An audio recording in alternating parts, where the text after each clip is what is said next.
Hello Pisces, Sun, Moon Rising and Venus Signs. Kamusta kayo? Sana po nasa mabuti kayong kalagayan. Welcome back po sa Star Tarot at kung bago kayo rito, welcome din po kayo. Please subscribe, like, share my videos and leave me a comment kung nakaresonate po kayo. Thank you.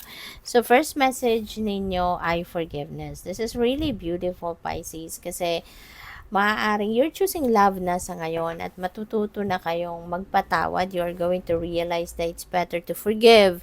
'Di ba? Para din na na kayo, makausad na din kayo sa buhay, makapag-move on na din kayo.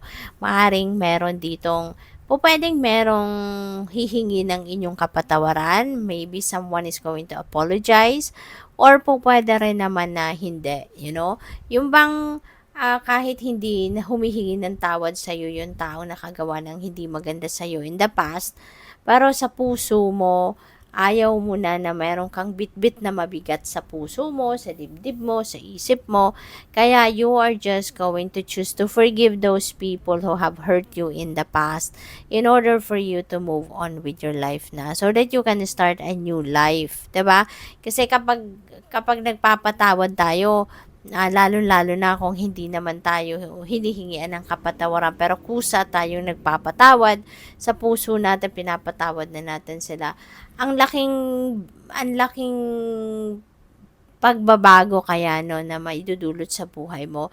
Ang laking ginhawa kasi tinatanggal mo na yung tinik mo sa dibdib. So mas magiging magaan ang buhay, 'di ba? Magsisimula na diyan na pumasok yung positive vibes, papasok na yung swerte sa'yo, papasok na yung mga magagandang pangyayari kasi wala ka ng hina-harbor na bigat sa dibdib. Wala ka ng galit, hindi naman tayo nakakapag-forgive na galit pa tayo, hindi ba? Ewan ko lang sa iba, pero parang hindi. Kaya kapag nagfo-forgive ka, ibig sabihin accepted mo na yung nangyari, 'di ba? Natanggap mo na sadyang ganun talaga, may mga pangyayaring ganun at tatanggap mo na yon at handa ka ng i-release ang pain, i-release yung tinik sa dibdib, 'di ba? And kaya ka magfo-forgive na, 'di ba? And you will be able to start a new life na magaan na ang inyong pakiramdam. So, good for you, no? Na you are choosing to forgive. Oh, wow, mayroong regalong dadating, 'di ba? So, simula na ng pagpasok ng swerte sa'yo, 'di ba, Pisces? Kasi magaan na ang inyong pakiramdam, nakapagpatawad ka na. So, merong importanteng regalong dadating. This could be a precious gift. This could be money. This could be material things. Pwedeng pamana din ito. Maaring malaking inheritance ito. Pwedeng ganon.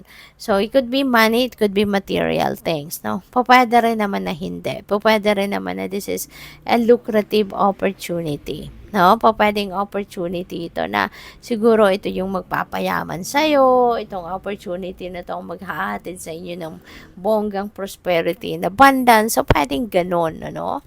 So, what else? We have realizations and epiphanies. Ayan. So, most likely, ang iba sa inyo rito, magkakaroon ng realization na may mga bagay na siguro kaparte ito ng kaya kayo makakapag-isip na mag-forgive because of those realizations and epiphanies. No? At maaring yun ang nagpalinaw ng inyong isipan. Ito yung naka-impluensya sa isip mo kung bakit pipiliin mo na pipiliin mo na ikaw ay umusad na sa buhay, 'di ba? Mag-forgive na. So we also have thoughts. Baka meron kayong iniisip, no? Malalim ang iniisip and maybe this is a woman, no? Yung subject ng iniisip mo or subject ng concern mo could be this woman. So this could be anyone in your life, no? This could be anyone in your life. Pwedeng asawa mo yan, pwedeng manager mo, boss mo, pwedeng girlfriend mo, pwedeng kapatid mo, anak mo. So, this could be anyone, sa buhay mo na iniisip mong babae. Okay? So, what else?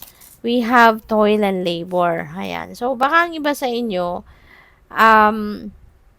baka ang nakuha ninyong trabaho is physically demanding job at baka kayo'y napapagod na, no? Maaaring napapagod na kayo, maaaring baka nag-iisip-isip kayo dito na umalis, 'di ba? Or magnegosyo na. Yun napipick up ko dito for some of you. Or pwede rin din Pisces, no? Na yung kung sino man itong taong papatawarin mo na, this could be katrabaho mo. Baka meron kang katrabaho in the past na, alam mo yun, baka binuli-buli ka or napagsalitaan ka ng hindi maganda or maybe someone na, alam mo yun, pwedeng may nasabing nakapagdulot ng sama ng loob sa'yo, pwedeng ganun din ang ganap dyan. No? At yun nga, papatawarin mo na siya. So, we have marriage. Wow. So, baka ang iba sa inyo, yung gift na yan, could be related to sa inyong kasal. 'Di ba? Baka yung mga bonggang regalo na yan ay sa inyong kasal. Or kung hindi naman, pwede naman hindi related ito sa bawat isa, no? For some of you. Kasi collective reading naman ito. So, maaring may mag-resonate dito, maaring hindi, no? For some of you. So, yun. Some of you getting married soon, no? Pwede rin na yung marriage na to within 3 months, no? Yung kasalang magaganap. Pwede rin naman na yung kasalang ito ay hindi romantic, no? For some of you, baka hindi romantic marriage, bagkus this is a marriage and business. Baka meron ditong magiging tawag dito, business partnership, marriage and business, no, na pwedeng maganap. So, we also have child. Baka ang iba sa inyo magkakaanak na. Maybe you are welcoming a new baby sa family. So, congrats. Or bagong yugto. This is a new chapter in your life. No, this is a new beginning. So, you are definitely going to start a new life if you are going to settle in marriage talaga, diba? Whether that is in business or whether that is romantic marriage, that is definitely a new beginning in your life, no? So, good luck sa'yo.